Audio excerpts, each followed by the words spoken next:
I have yet to give a speech or have a meeting where somebody doesn't ask me the millennial question. What's the millennial question? Apparently millennials as a generation, which is a group of people who were born approximately 1984 and after, are tough to manage. And they're accused of being entitled and narcissistic, and self-interested, unfocused, lazy.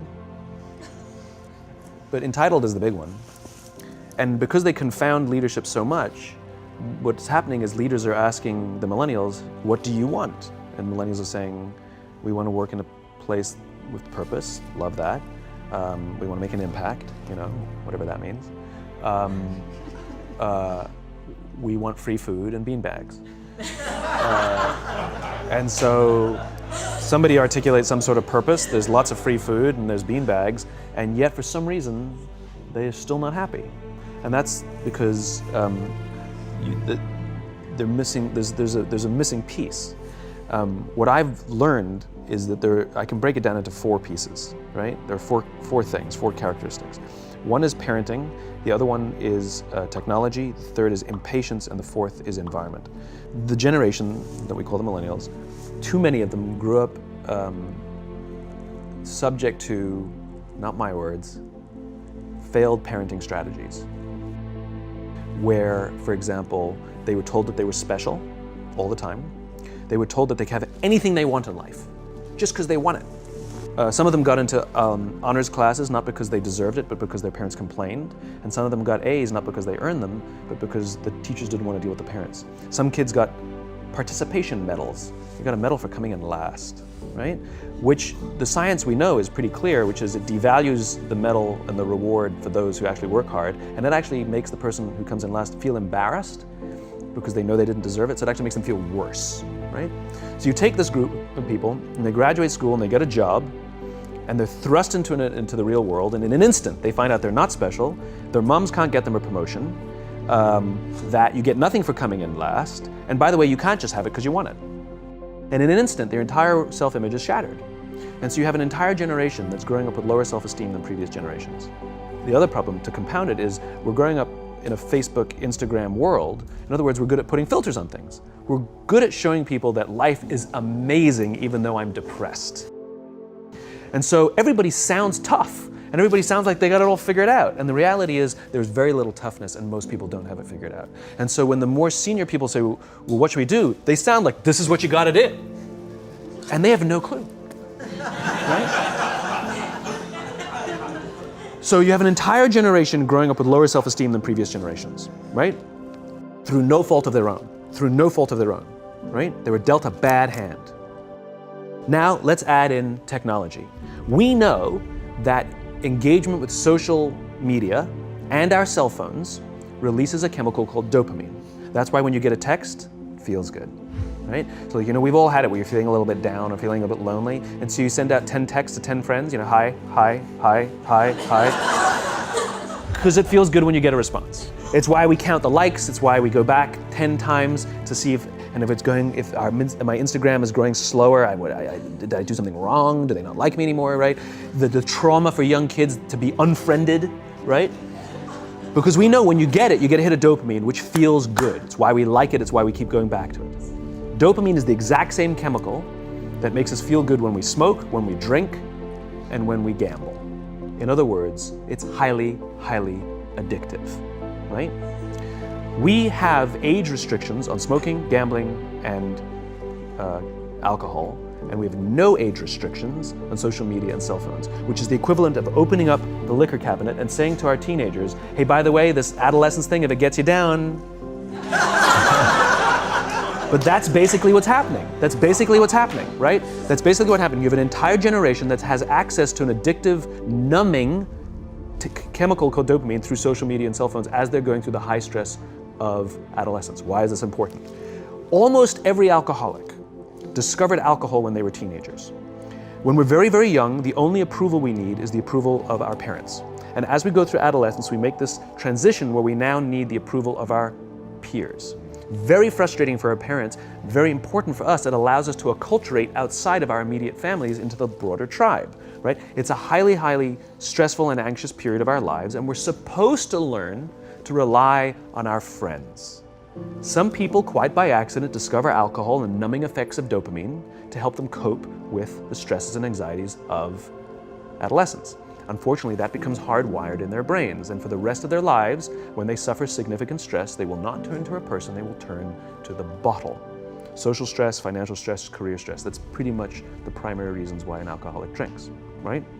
What's happening is because we're allowing unfettered access to these dopamine-producing devices and media, basically it's becoming hardwired, and what we're seeing is as they grow older, too many kids don't know how to form deep, meaningful relationships. Their words, not mine. They will admit that many of their friendships are superficial. They will admit that their friends, that they don't count on their friends, they don't rely on their friends, they have fun with their friends, but they also know that their friends will cancel on them if something better comes along. Deep, meaningful relationships are not there because they never practice the skill set, and worse, they don't have the coping mechanisms to deal with stress. So when significant stress starts to show up in their lives, they're not turning to a person, they're turning to a device, they're turning to social media, they're turning to these things which offer temporary relief. We know, the science is clear, we know that people who spend more time on Facebook suffer higher rates of depression than people who spend less time on Facebook. These things balanced. Alcohol is not bad, too much alcohol is bad. Gambling is fun, too much gambling is dangerous. There's nothing wrong with social media and cell phones. It's the imbalance. If you're sitting at dinner with your friends and you're texting somebody who's not there, that's a problem. That's an addiction. If you're sitting in a meeting with people you're supposed to be listening to and speaking, and you put your phone on the table, face up or face down, I don't care, that sends a subconscious message to the room that you're just not that important to me right now, right? That's what happens. And the fact that you cannot put it away is because you are addicted, right? If you wake up and you check your phone before you say good morning to your girlfriend, boyfriend, or spouse, you have an addiction. And like all addiction, in time, it'll destroy relationships, it'll cost time, and it'll cost money, and it'll make your life worse. So you have a generation growing up with lower self-esteem that doesn't have the coping mechanisms to deal with stress. Now you add in the sense of impatience. They've grown up in a world of instant gratification. You want to buy something, you go on Amazon, it arrives the next day. You want to watch a movie? Log on and watch a movie. You don't check movie times. You want to watch a TV show? Binge. You don't even have to wait week to week to week, right? I know people who skip seasons just so they can binge at the end of the season, right? Instant gratification. You want to go on a date? You don't even have to learn how to be like, hey. You don't even have to learn and practice that skill. You don't have to be the uncomfortable one who says yes when you mean no and says no when you mean no, but yes when you don't have to swipe right. Bang, I'm a stud. Right? You don't have to learn the social coping mechanisms. Everything you want, you can have instantaneously. Everything you want, instant gratification. Except job satisfaction and strength of relationships, there ain't no app for that. They are slow, meandering, uncomfortable, messy processes. And so I keep meeting these wonderful, fantastic, idealistic, hardworking, smart kids. They've just graduated school. They're in their entry-level job. I sit down with them and I go, how's it going? They go, I think I'm gonna quit. I'm like, why? They're like, I'm not making an impact. I'm like, you've been here 8 months. You know? It's as if they're standing at the foot of a mountain and they have this abstract concept called impact that they want to have in the world, which is the summit. What they don't see is the mountain. I don't care if you go up the mountain quickly or slowly, but there's still a mountain. And so what this young generation needs to learn is patience. That some things that really, really matter, like love, or job fulfillment, joy, love of life, self-confidence, a skill set, any of these things, all of these things take time. Sometimes you can expedite pieces of it, but the overall journey is arduous and long and difficult. And if you don't ask for help and learn that skill set, you will fall off the mountain, or you will, the worst case scenario, and we're already seeing it, the worst case scenario is we're seeing an increase in suicide rates, we're seeing an increase in this generation, we're seeing an increase in accidental deaths due to drug overdoses, we're seeing more and more kids drop out of school or take leaves of absence due to depression. Unheard of. These are all, this is really bad.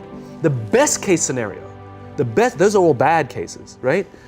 The best case scenario is you'll have an entire population growing up and going through life and just never really finding joy. They'll never really find deep, deep fulfillment in work or in life. They'll just waft through life and it'll be just, it's fine. How's your job? It's fine, the same as yesterday. How's your relationship? It's fine. Like that's the best case scenario, which leads me to the fourth point, which is environment, which is we're taking this amazing group of young, fantastic kids who were just dealt a bad hand. It's no fault of their own. And we put them in corporate environments that care more about the numbers than they do about the kids. They care more about the short-term gains than the long-term life of this young human being. We care more about the year than the lifetime, right? And so we are putting them in corporate environments that aren't helping them build their confidence, that aren't helping them learn the skills of cooperation, that aren't helping them overcome the challenges of a digital world and finding more balance, that isn't helping them overcome the need to have instant gratification and teach them the joys and impact and the fulfillment you get from working hard on something for a long time that cannot be done in a month or even in a year. And so we're thrusting to them in corporate environments, and the worst part about it is they think it's them. They blame themselves. They think it's them who can't deal. And so it makes it all worse. It's not. I'm here to tell them it's not them. It's the corporations, it's the corporate environments, it's the total lack of good leadership in our world today that is making them feel the way they do. They were dealt a bad hand, and I hate to say it, but it's the company's responsibility. Sucks to be you, like we have no choice, right? This is what we got, and I wish that society and their parents did a better job. They didn't. So we're getting them in our companies, and we now have to pick up the slack. We have to work extra hard to figure out the ways that we build their confidence. We have to work extra hard to find ways to teach them the social skills that they're missing out on. There should be no cell phones in conference rooms. None. Zero. And I don't mean the kind of like sitting outside waiting to text. I mean like when you're sitting and waiting for a meeting to start, this is what we all do. We all sit here and wait for the meeting to start. Meeting starting? Okay. And we start the meeting. No, that's not how relationships are formed. Remember we talked about it's the little things? Relationships are formed this way. We're waiting for a meeting to start and we go, how's your dad? I heard he was in the hospital. Oh, he's really good. Thanks for asking. He's actually at home now. Oh, I'm really glad. It was really amazing. I know, it was really scary for him. That's how you form relationships. Hey, did you ever get that report done? Oh my God, no, I didn't. I'll help you out. Can I help you out with that? Really? That's how trust forms. Trust doesn't form at an event in a day. Even bad times don't form trust immediately. It's the slow, steady consistency. And we have to create mechanisms where we allow for those little innocuous interactions to happen. But when we allow cell phones in conference rooms, we just, okay, have the meeting. And then my favorite is like when there's a cell phone there and you go like this, you go. It rings and you go. I'm not gonna answer that. Mr. Magnanimous, you know? When you're out for dinner with your friends, like I do this with my friends. When we're going out for dinner and we're leaving together, we'll leave our cell phones at home. Who are we calling? Maybe one of us will bring the phone in case we need to call an Uber or take a picture of our meal. That was about saying, come on. I'm an idealist, but I'm not insane. You know? Not a heathen. I mean, it looked really good. We'll take one phone. And so it's like an alcoholic. The reason you take the alcohol out of the house is because we cannot trust our willpower. We're just not strong enough. But when you remove the temptation, it actually makes it a lot easier. And so when you just say, don't check your phone, people literally will go like this. And somebody will go to the bathroom, and what's the first thing we do? Have the phone, because I wouldn't want to look around the restaurant for a minute and a half. But if you don't have the phone, you just kind of enjoy the world. And that's where ideas happen. The constant engagement is not where you have innovation and ideas. Ideas happen when our minds wander and we go, and you see something, I bet they could do that. That's called innovation, right? But we're taking away all those little moments, right? You should not, and none of us should charge our phones by our beds. We should be charging our phones in the living rooms, right? Remove the temptation. You wake up in the middle of the night because you can't sleep, you won't check your phone, which makes it worse. But if it's in the living room, it's relaxed, it's fine. But it's my alarm clock. Buy an alarm clock. They cost $8, right? I'll buy you an alarm clock. But the point is we now in industry, whether we like it or not, we don't get a choice.